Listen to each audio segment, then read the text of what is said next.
ఎక్కడ ఎవ్వరికి కూడా క్రమం తప్పకుండా కోవిడ్ సమస్యలున్న సాకులు చూపలేదు. మంచి చేశాం. ఎప్పుడు చూడని విధంగా, ఎప్పుడు జరగని విధంగా పేదవాడు అనేవాడిని పేదరికం నుంచి బయటికి పర్మనెంట్గా తీసుకొచ్చే దానికోసం అడుగులు పడ్డాయి. అది జరగాలి అని అంటే క్వాలిటీ చదువుల వల్లే జరుగుతాయి అని చెప్పి మొత్తం విద్యారంగాన్ని మార్చాం. 3వ తరగతి పిల్లాడికి టోఫుల్ క్లాసులు, టోఫుల్ పీరియడ్, ఇంగ్లీష్ మీడియం బడులు, 6వ తరగతి నుంచే ఐఎఫ్పీలు, 8వ తరగతి పిల్లల చేతుల్లో ట్యాబులు. ఇప్పుడు చూడలేదు ఇవన్నీ, ఇప్పుడు జరగల. వైద్య రంగంలోనూ కూడా అలాంటి మార్పులే. ఏకంగా 25 లక్షల దాకా ఆరోగ్యశ్రీని విస్తరించాం. 1050 ప్రొసీజర్లు ఉంటే 3300 ప్రొసీజర్లకు తీసుకొని పోయాం. ఆరోగ్యశ్రీయే కాదు, ఆరోగ్య ఆసరా దగ్గర నుంచి గ్రామ స్థాయిలో విలేజ్ క్లినిక్ దగ్గర నుంచి ప్రతి పేదవాడికి తోడుగా ఉండం. ఎప్పుడు జరగలేదు ఈ మార్పులు. ఏకంగా 54,000 మంది డాక్టర్లు, నర్సులు, పారామెడిక్స్ రిక్రూట్మెంట్ గవర్నమెంట్ హాస్పిటళ్లలో చేసి ప్రతి పేదవాడికి అండగా ఉండడం. వ్యవసాయంలో కూడా విప్లవమే. ఏకంగా ఆర్బీకేలు చేయి పట్టుకొని నడిపిస్తూ గ్రామ స్థాయిలో కనిపించాయి. విద్య, వ్యవసాయం, వైద్యం, సామాజిక న్యాయం,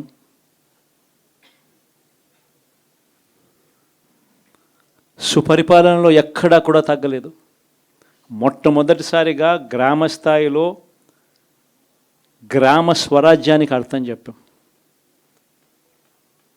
లంచాలు, వివక్ష లేని పాలన ఇవ్వగలుగుతారా అని అంటే ఎప్పటికీ క్వశ్చన్ మార్క్గా ఉన్న పరిస్థితుల్లో లేదు, కాదు, లంచాలు, వివక్ష లేని పాలన సాధ్యమే అని చెప్పి మొట్టమొదటిసారిగా చూపించింది ఈ 5 సంవత్సరాల పాలనలోనే. ప్రతి పథకము డోర్ డెలివరీ చేసాం. ఇంటి వద్దకే పాలన అన్నదానికి అర్థం తీసుకొచ్చాం. మహిళా సాధికారతకు ఈ మాదిరిగా చేయగలుగుతాము అని చెప్పి అర్థం చూపించాం. ఇవన్నీ సంస్కరణలు. ఏ అక్క చెల్లెమ్మ బయటికి వెళ్ళినా కూడా ధైర్యంగా పోయే పరిస్థితి. ఫోన్లో దిశ యాప్ ఇలా 5 సార్లు ఊపితే చాలు 10 నిమిషాల్లో పోలీస్ వచ్చి అక్క ఏమైంది అనే పరిస్థితి. గ్రామంలోనే మహిళా పోలీస్. ఇప్పుడు చూడలేదు ఇవన్నీ. మరి ఇలాంటి గొప్ప మార్పులు, సంస్కరణలు ఇన్ని జరిగాక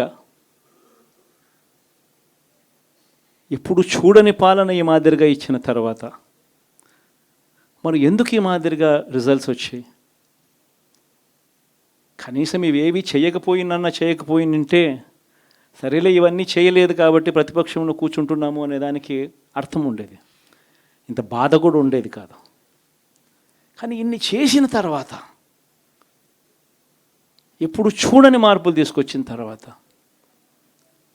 ఇటువంటి రిజల్ట్ చూసినప్పుడు నిజంగా బాధ అనిపిస్తుంది. ఇంత జరిగిన తర్వాత కూడా ఏకంగా 40% ఓటు షేర్తో ఈరోజు ప్రతిపక్షంలో ఉన్నాం. ఇంత జరిగిన పిమ్మట కూడా ఈ రోజుకి కూడా మనం చేసిన మంచి ఎక్కడికి పోలేదు. మనం చేసిన మంచి ఈ రోజుకి కూడా ప్రతి గడపలోనూ కనిపిస్తుంది, ప్రతి కుటుంబానికి తెలుసు. ఇంతకుముందు గతంలో ఎప్పుడు జరగని విధంగా నా కుటుంబానికి, నా ఇంటికి మంచి జరిగింది, అది వైఎస్ఆర్సీపీ పాలనలోనే జరిగింది అన్నది ప్రతి ఇంటికి తెలుసు. ఆ చేసిన ఆ మంచి ఎక్కడికి పోలేదు. ఆ మంచి ఎప్పటికీ మనకు శ్రీరామ రక్షగానే బ్రతికే ఉంటుంది. మనం చేసిన ఆ మంచి బ్రతికే ఉంది. విశ్వసనీయతకు అర్థం చెబుతూ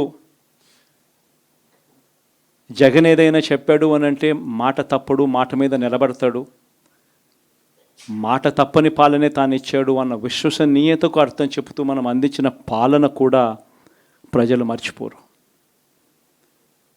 ఈరోజు కూడా ఈరోజు ప్రతిపక్షంలో ఉన్నా కూడా నేను చెప్తా ఉన్నా, గర్వంగా కూడా చెప్తా ఉన్నా, ఈరోజుకి కూడా జగన్ అబద్ధాలు ఆడడు, జగన్ మోసం చేయడు. మళ్ళీ చంద్రబాబు చెప్పిన మాదిరిగానే అంతకన్నా ఎక్కువ అబద్ధాలు మనం చెప్పుంటే బాగుండేదేమో, ఆ 10% మనతోనే నిలిచి ఉండేవాళ్ళేమో, అలా చేసుంటే బాగుండేదేమో అని చెప్పి కూడా చాలామందికి అనిపించవచ్చు కూడా.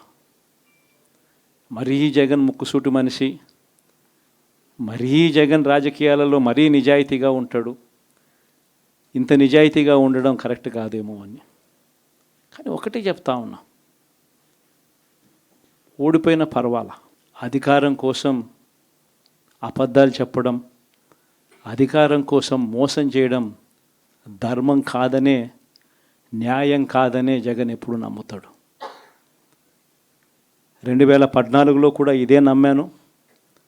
సాధ్యం కానిది సాధ్యం కాదు అని నేను చెప్పాను. చంద్రబాబు నాయుడు ఏమో వ్యవసాయ రుణాలు మాఫీ దగ్గర నుంచి అన్నీ కూడా చేస్తానని చెప్పి, ఆ తర్వాత మళ్ళీ 2019 వచ్చేసరికి చేయక ప్రజలు రెట్టించిన ఉత్సాహంతో మళ్ళీ మనల్ని తీసుకొచ్చారు. మళ్ళీ ఈరోజు కూడా అదే జరుగుతుంది.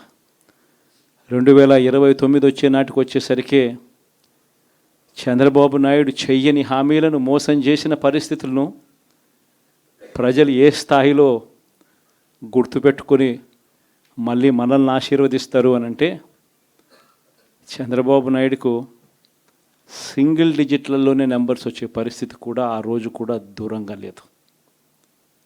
ఇది వాస్తవం. ఈరోజు మనం చేసిన మంచి ఎక్కడికి పోలేదు. మనం విశ్వసనీయతతో చేసిన రాజకీయాలు కూడా ఎక్కడికి పోలేదు. ప్రజలకు మళ్ళీ దగ్గరయ్యే కార్యక్రమాలు, ప్రజలకు తోడుగా ఉండే కార్యక్రమాలు, ప్రజల తరపున పోరాటం చేసే కార్యక్రమాలు కూడా జరుగుతాయి. అసెంబ్లీలో బహుశా మనం చేయగలిగింది తక్కువే ఉంటుంది, ఎందుకంటే మనకు వచ్చిన సంఖ్యాబలం కూడా చాలా తక్కువే. పైగా కౌరవ సామ్రాజ్యం లేకపోతా ఉన్నాం. ఏకంగా స్పీకర్ పదవికి తీసుకోబోయే వ్యక్తి ఎంత సిగ్గు లేకుండా సోషల్ మీడియాలో వైరల్ అవుతా ఉంది వాళ్ళు మాట్లాడుతూ ఉన్న మాటలు. ఒకడంటాడు జగన్ ఓడిపోయాడు, ఇంకా చనిపోలేదు అని ఒకడు అంటాడు, ఇంకా చావలేదు అని ఒకడు అంటాడు, ఇంకొకడు అంటాడు చచ్చేదాకా కొట్టాలి అని ఇంకొకడు అంటాడు. నిజంగా ఇలాంటి కౌరవ సామ్రాజ్యంలోకి మనం పోతా ఉన్నాం. ఆ వ్యక్తి ఇప్పుడు స్పీకర్ కాబోతున్నాడట.